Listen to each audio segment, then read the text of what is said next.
Qu'est-ce qui rend la vie d'un homme compliquée? Ma femme est violente, rancunière. Il y a quelques années, elle m'a agressé en plein salon alors que je tenais notre tout petit dans les bras. Le bébé était dans son berceau. Sur le moment, bouleversé, j'ai simplement quitté la maison. Le petit dans les bras, j'ai pris la voiture et j'ai roulé jusqu'à l'état d'à côté pour me réfugier chez mon père, histoire de mettre mon fils à l'abri, demander conseil et réfléchir à ce que j'allais faire. Ma femme, elle, n'a pas tardé à appeler la police, m'accusant d'agression, de vol de voiture et d'enlèvement. Peu après, la police m'a contacté pour entendre ma version des faits. J'ai tout expliqué, sans rien cacher. On m'a ordonné de rentrer immédiatement à New York et de me présenter au détective chargé de l'affaire. J'ai obéi et dès mon retour, j'ai été arrêté, passé la nuit en cellule et emmené devant le juge au matin pour violence conjugale. Après avoir payé ma caution, je suis retourné chez mon père, le temps de chercher un appartement et de tenter de comprendre comment avancer dans ce cauchemar. On a fixé une date de procès, mais d'ici là, j'étais privé de tout contact avec mes enfants. Une ordonnance restrictive m'interdisait de rentrer chez moi. Pour récupérer mes affaires, même mon matériel médical, il a fallu que je reparte de zéro à l'âge adulte. Racheter des vêtements, trouver un logement seul, ouvrir un nouveau compte et dénicher un endroit où recevoir mon courrier. Ce sont des détails auxquels personne ne pense tant qu'on n'a pas été mis dehors du jour au lendemain. En attendant la décision du tribunal, j'ai été contraint de suivre un stage hebdomadaire sur les violences conjugales, d'une rigidité extrême, aucune absence ni retard toléré, paiement en espèces élevé à chaque séance, présence obligatoire pendant au moins 1 an, parfois plus. Par décision du juge, le stage avait lieu en périphérie, dans un coin perdu de la ville, accessible seulement par une ligne de bus improbable, ce qui me faisait perdre des heures et me stressait à l'idée d'être en retard. Pendant ces séances, on nous assénait des anecdotes sur des hommes violents envers leurs compagnes. Pour l'animateur, la violence conjugale, c'était forcément un homme sur une femme. Point final. Ce que j'avais subi, moi, n'entrait pas dans la définition, et il était hors de question de discuter. La moindre objection, on risquait l'exclusion. Si quelqu'un osait évoquer une situation comme la mienne, où une femme agressait un homme, on nous accusait d'inverser les rôles et de culpabiliser la victime, avec menace d'exclusion immédiate. J'ai enduré ce lavage de cerveau pendant plus de 14 mois. Entre-temps, ma femme a réclamé une pension alimentaire et mon salaire a été prélevé directement, comme si j'étais incapable d'assumer mes obligations. Après ces prélèvements, il ne me restait presque rien. Impossible de payer mon insuline, mes soins, la nourriture, le loyer, les déplacements, voire même le stage obligatoire. J'ai fait comme j'ai pu pour m'en sortir, parfois en renonçant à mon traitement. À force de galérer, j'ai fini par manquer une séance et j'ai été exclu du programme. Lors de l'audience suivante, le juge m'a menacé de prison si je ne reprenais pas le stage. J'ai donc arrêté mon traitement et me suis contenté d'un repas par jour pour tenter de garder ma glycémie sous contrôle. J'ai lancé une procédure pour obtenir le droit de voir mes enfants et finalement j'ai eu droit à quelques heures tous les 2 samedis entre l'incident et le jour où j'ai enfin pu revoir mon bébé. Entre-temps, il avait fait ses premiers pas, soufflé sa première bougie, dit ses premiers mots. J'ai raté tout ça. Quand j'arrivais pour les récupérer, soit ma femme était introuvable, soit elle prétendait ne pas être là. Résultat, je voyais à peine mes enfants, malgré la décision du juge. Je me suis plaint à la police. On m'a répondu d'en parler à la prochaine audience et qu'il valait mieux laisser tomber. Une fois, alors que je venais chercher les garçons, elle s'est mise à hurler des insultes devant tout le quartier et les enfants, refusant de me les laisser, et m'a carrément donné un coup de pied.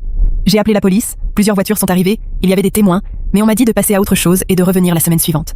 On voit bien ce que ça a donné l'année précédente, mais j'ai obéi. Je ne suis pas du genre à me plaindre, j'ai affronté cette mascarade du mieux que j'ai pu. J'ai consulté des avocats, intégré un groupe de soutien pour hommes, parlé à qui voulait bien entendre mon histoire. Un avocat m'a même dit en face, j'aimerais que vous ayez les moyens de me payer. J'adorerais gagner ce dossier. Finalement, j'ai eu droit à mon procès. Mon avocat m'a prévenu, plaidez coupable et acceptez la sanction. Vous ne pouvez pas gagner. Et si vous tentez le tout pour le tout et perdez, ce sera encore pire. J'ai hésité, mais j'ai fini par céder et plaider coupable pour menace au 3e degré. Résultat, encore 1 an de stage, rien n'a vraiment changé, à part quelques audiences supplémentaires à justifier. À partir de là, ma vie a volé en éclats. Trouver un boulot, le garder, c'est devenu galère. Mais malgré tout, j'essaie de garder espoir pour la suite.